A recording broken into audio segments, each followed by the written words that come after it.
My wife's grandmother used to say she pulled the trigger too soon. That's the part that still keeps me up at night. This happened about 15 years ago, back when my wife and I were still dating. Her grandfather had passed away a year earlier. After that, her grandmother started volunteering at the local library. It gave her something to do. It kept her moving. It was winter in South Texas. The library closed at 5. Dark came early. That night, another volunteer offered her a ride home. She turned it down. She said she needed the exercise. Her house was about a mile away. A quiet road, lightly wooded. No traffic. About halfway home, she realized someone was walking behind her. Same direction. Slowly gaining ground. At first, it didn't mean much. She was old. Anyone would catch up eventually. But something about him felt wrong. Soon, he was right behind her. Not passing, not falling back, just matching her pace. She said that's when she knew.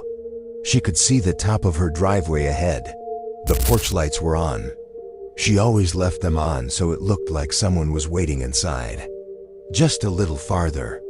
She said he was so close she could feel his breath on the back of her neck. 100 yards, then 50.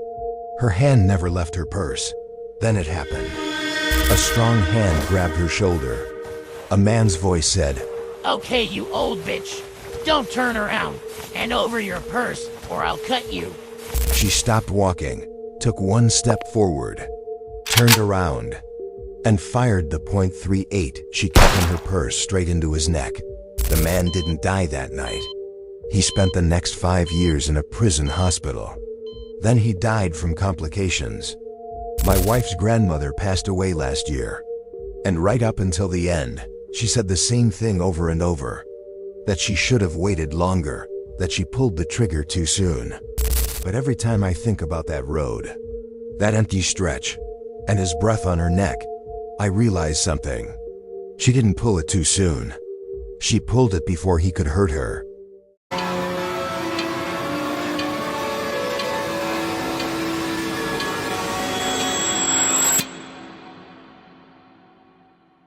The basement never felt dangerous before, until something laughed right behind me in the dark.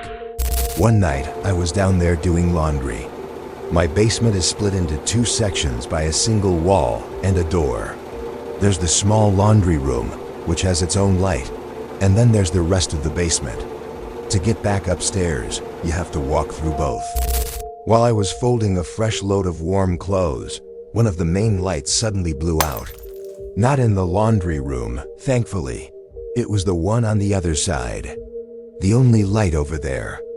In an instant, half the basement was plunged into pitch blackness. I tried to ignore it, and finished up my laundry anyway. But the whole time, a knot of dread was tightening in my stomach. I was terrified of the walk back through that darkness. Finally, with my laundry basket in hand, I pushed open the door and stepped out of the laundry room's small circle of light. I started the long walk across the concrete floor toward the stairs. I made it about halfway through the oppressive silence. And that's when I heard it, a loud cackle. It was right behind me. So close I could almost feel it on the back of my neck. It sounded like someone pretending to be a wicked witch from a fairy tale. Only the voice was deeper, hoarser. Like the witch had been smoking a pack a day for 50 years. I heard it clear as day, echoing in the confined space. I didn't turn around. I didn't even hesitate. I just ran. I bolted straight for the faint outline of the stairs, my heart pounding in my throat. I didn't look back until I was safely upstairs with the door slammed shut and locked behind me. Later, I waited until my dad got home before I dared to go back down to change the bulb. I've never heard that terrible laugh since. And I've never told anyone in my family about what I heard that night. Because whatever it was that laughed behind me in the darkness, it knew I was completely alone down there.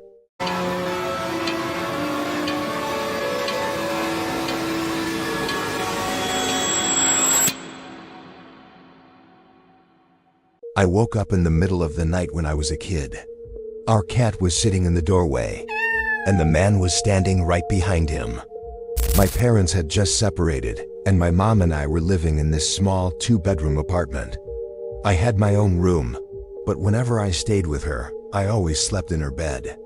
Our apartment was on the first floor, and both bedrooms were at the very end of the hallway, directly across from each other. It was summer, hot, sticky, the kind of night where the air just feels heavy. My mom always slept with the window open, which was right behind the headboard of her bed. That night, I woke up for no reason. I just sat straight up in bed, and I saw our cat sitting perfectly still in the doorway, staring out into the hallway. Now, that alone was strange. He was always in bed with us, always. Then I watched as he slowly stood up, padded into my bedroom, jumped onto the bed, and let out a soft. That's when I turned and woke my mom. In the 3 or 4 seconds it took me to wake her up, we both looked back toward the doorway. And that's when we saw him. A man. He wasn't in the hallway. He was standing by my open bedroom door, already inside the apartment. He was already leaving my room, moving slowly back toward the living area. I don't know how she did it so fast, but my mom just grabbed me and literally threw me out the screen window behind the bed. She followed right after me. We hit the ground screaming for help, and a neighbor called 911. The police arrived and searched the apartment. There were no signs of forced entry. Nothing broken, nothing stolen. Just one thing, the front door was unlocked.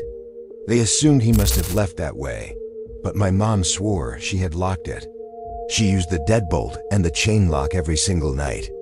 She never, ever forgot. About a week later, she was cleaning the kitchen.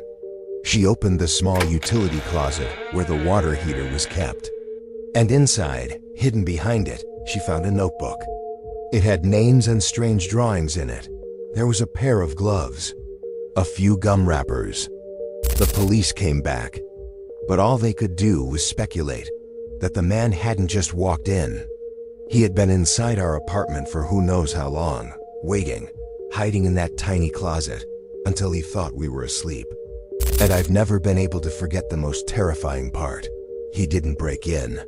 He was already there.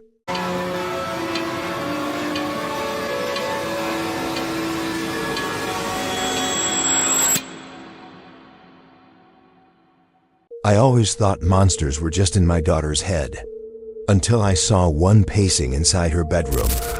It all started a while back when a new family moved in next door. They had a son about 19 years old, and from the very first day, something about him was just off. He was obsessed with slasher movies, loved talking about violence. He even kept asking me about things I saw when I served in Vietnam. Things no normal person wants to hear about, especially not from a war veteran.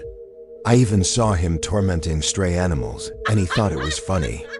My daughter was 7, and for some reason, he always wanted to talk to her.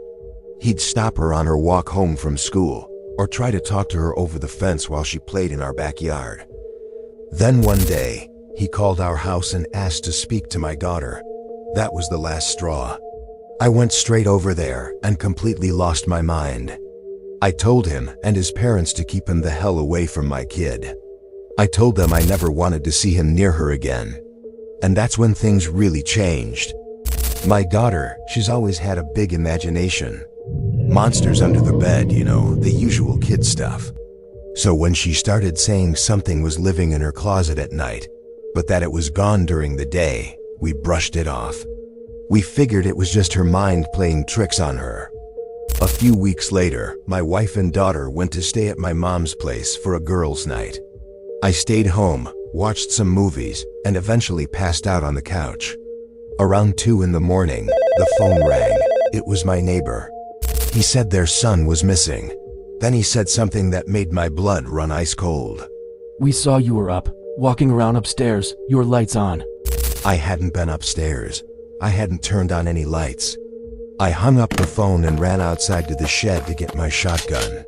That's when I saw it. The light in my daughter's bedroom was on, and inside, a tall, dark silhouette, pacing back and forth, right beside her bed.